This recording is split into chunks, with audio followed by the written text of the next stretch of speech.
আমরা হয়তো অনেকেই জানি না রান্নাঘরের ছোট ছোট জিনিসগুলোর মধ্যেই লুকিয়ে আছে গাছের গোপন শক্তি বা বড় শক্তি।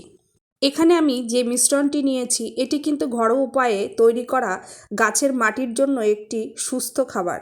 প্রতিদিন রান্না করার পর আমরা যে ভাতের মাড় বা চাল ধোয়া জল ফেলে দিই, যাদের বাড়িতে হয়তো গবাদি পশু আছে তারা হয়তো ফেলেন না, কিন্তু যাদের বাড়িতে নেই তারা যদি সেটি না ফেলে এইভাবে ভাতের মাড় চাল ধোয়া জল একসঙ্গে মিক্সড করে একটি বালতিতে হাফ হাফ করে ঢেলে নেব।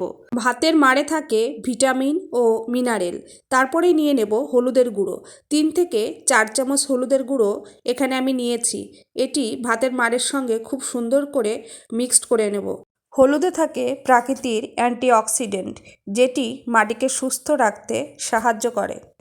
মিশ্রণটি মিক্সড করে প্রত্যেক গাছে আমি পরিমাণ মতো জল দিয়ে দেব। হলুদে কিছু প্রাকৃতিক গুণ আছে, ফাঙ্গাস এবং ব্যাকটেরিয়ার বিরুদ্ধে লড়তে সাহায্য করে। এর ফলে গাছের পাতা পচা এবং ছত্রাকের আক্রমণ থেকে গাছগুলিকে রক্ষা করে।